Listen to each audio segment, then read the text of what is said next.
Assalamualaikum warahmatullahi wabarakatuh. Selamat datang di channel Spiritual 21 Investigasi Supranatural Tanpa Batas.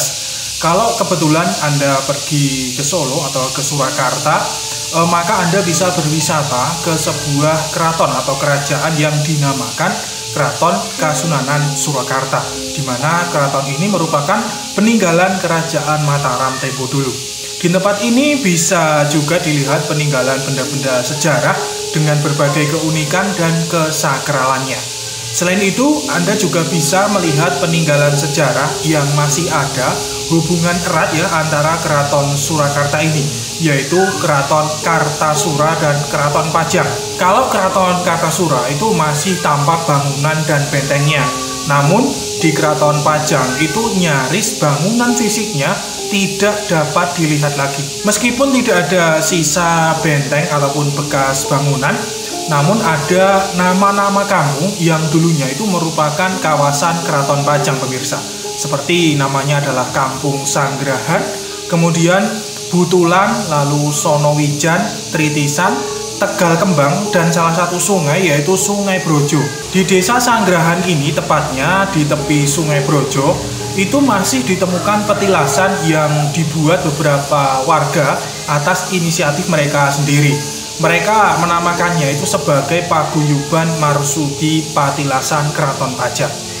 Upaya warga ini patut dihargai karena mereka telah berusaha menyelamatkan cagar budaya dengan swadaya. Lahan seluas kurang lebih 3.000 meter persegi itu akhirnya bisa dibuat pendopo, kemudian beberapa tempat untuk peninggalan zaman dulu seperti ompak, gerabah, tempat wudhu, kemudian wadang penggilingan jamu kayu geteknya Joko Tingkir itu juga ada di sana, kemudian batu bata dan bangunan pendukun seperti gapura dan lainnya. Setiap hari Jumat Legi itu banyak tamu berdatangan ke tempat ini, pemirsa. Para tamu itu baik dari kota Solo ataupun sekitarnya maupun juga ada yang dari luar kota. Rata-rata mereka itu melakukan lelaku prihatin agar doanya dikabulkan atau diperkenankan oleh Tuhan. Selain itu juga ada acara yang namanya tahlilan, mendoakan para arwah leluhur yang berada di situ. Keraton ataupun Kerajaan Pajang itu sendiri sangat erat kaitannya dengan tokoh legendaris, yaitu yang biasa kita kenal dengan nama Joko Tingkir. Di dalam buku-buku sejarah maupun dalam film cerita tentang kepahlawanannya itu sering ditampilkan. Bahkan baru-baru ini ada yang membuat lagu yang berjudul Joko Tingkir. Nah, Joko Tingkir inilah yang memerintah Keraton Pajang di tahun antara kurang lebih kalau tidak salah itu tahun 1568 sampai dengan 1582 Masehi dengan gelarnya Sultan Hadiwijaya. Diceritakan bahwa Joko Tingkir adalah seorang pemuda yang banyak mencari ilmu, baik itu ilmu agama maupun ilmu kanuragan. Termasuk beliau itu juga berguru kepada Kanjeng Sunan Kalijaga yang bahkan disebutkan sebagai guru pertamanya, pemirsa. Konon di zaman dulu kita bercerita tentang lokasi ini, lokasi di mana petilasan Keraton Pajang zaman dulu itu ada Sungai Brojo. Sungai Brojo ini menjadi jalur lalu lintas Joko Tingkir dengan geteknya. Sungai Brojo itu mempunyai kedalaman kurang lebih kalau tidak salah 17 meter. Namun akibat erosi dan proses alam itu sekarang tinggal beberapa meter saja dan kondisi airnya itu juga sangat kotor. Tentunya itu akibat pencemaran limbah pabrik tekstil yang ada di sekitar situ. Meskipun Sungai Brojo itu tidak seperti dulu lagi, tetapi energi mistisnya, energi gaibnya itu cukup besar. Sejumlah masyarakat itu percaya bahwa di dasar Sungai Brojo ini ada beberapa pusaka yang memang masih terpendam. Kemudian di Sungai Brojo itu juga dipercaya dihuni oleh sosok danyang, yaitu sosok ular bermahkota yang kerap muncul menampakkan diri. Untuk menemui sosok danyang ular ini, seseorang itu wajib melakukan kunggung di Sungai Brojo tersebut. Kemudian selain itu ada beberapa gua di pinggir jalur sungai yang sampai sekarang itu penuh dengan misteri. Belum ada seseorang yang berani menyusurinya, pemirsa. Pernah ada salah seorang warga itu yang kebetulan memergoki seekor ular besar dari gua ini. Nah, selang beberapa hari kemudian, orang itu sakit lalu kemudian meninggal dunia. Beberapa tempat di pinggir sungai juga ada kayu bekas untuk mengikat gajah ya. Bisa jadi gajah di zaman kerajaan Pajang yang merupakan lambang kewibawaan seorang raja. Di setiap mengelilingi kawasan keraton itu sang raja biasanya naik gajah tersebut. Kemudian di tepi Sungai Brojo ini juga dulu ada beberapa saksi mata yang melakukan lelaku tirakat lalu melihat sosok buaya putih.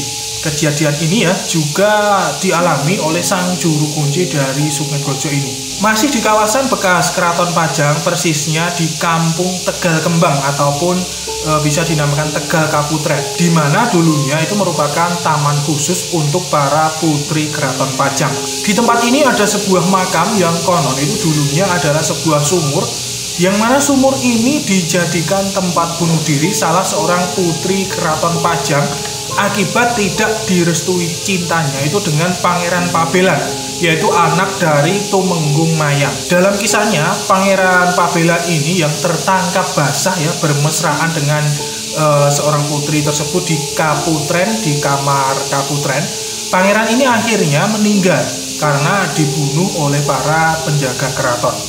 Nah, mayatnya kemudian dibuang di sebelah selatan sungai yang masih ada aliran dari Sungai Brojo menuju sungai di Lalean. Berawal dari peristiwa ini sampai sekarang itu masih ada yang namanya mitos berupa larangan perjodohan antara Desa Pajang dan Desa Mayang karena bisa berakibat tidak baik pemirsa. Beberapa warga itu pernah mengatakan ada seseorang yang melanggar tradisi tersebut sehingga akhirnya orang itu menjadi gila, bahkan ada juga yang sampai meninggal dunia. Makam putri keraton sendiri berada di depan rumah dan di pinggir jalan warga setempat. Tidak ada satupun warga yang berani memindahkannya ya. Dulu kabarnya itu pernah ada seorang warga yang coba-coba yang berani menggali makam itu. Namun esoknya itu dia malah menjadi stres, pikirannya tidak karuan alias menjadi ODGJ. Diceritakan juga dulu sewaktu belum ada lampu merkuri seperti sekarang, di sekitar makam putri ini sering kejadian, yaitu penjual bakso ataupun mie ayam keliling itu yang lewat di malam hari dipanggil oleh sosok seorang lelaki tampan yang bermaksud ingin membeli mie ayam atau bakso itu. Namun setelah didekati, pria misterius itu langsung menghilang. Dipercaya dialah jelmaan Pangeran Pabelan yang terbunuh di tempat itu pemirsa. Kisah dari Raden Pabelan ini dengan putri keraton dijadikan sebagai lambang sebuah ikatan perjodohan. Sehingga makam yang dulunya sumur ini ya digunakan oleh para wanita itu untuk sebuah ritual lelaku batin agar segera mendapatkan jodoh. Apabila lelaku ritualnya diterima, maka dia akan mendengar suara tertawa dari sang putri yang dulunya itu putri tersebut bunuh diri di situ. Itu pertanda bahwa tidak lama lagi ya seseorang itu akan segera mendapatkan jodoh yang diinginkan. Namun pemirsa sekalian, untuk sekarang ritual ini sudah sangat jarang sekali yang melakukannya, mengingat perkembangan zaman, perkembangan teknologi yang semakin pesat. Kalau mencari jodoh ya biasanya mereka lewat media sosial saja, tidak usah memakai ritual ini. Namun kalau mau ada yang ingin ritual ya dipersilahkan. Silahkan datang saja langsung ke makam tersebut. Kemudian ada sebuah kisah menarik terkait Pangeran Pabelan ini.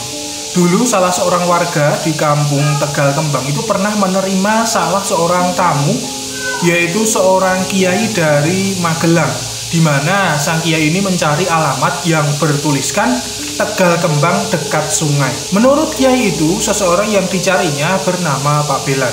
Nah, sang kiai ini datang bersama istrinya ke alamat tersebut.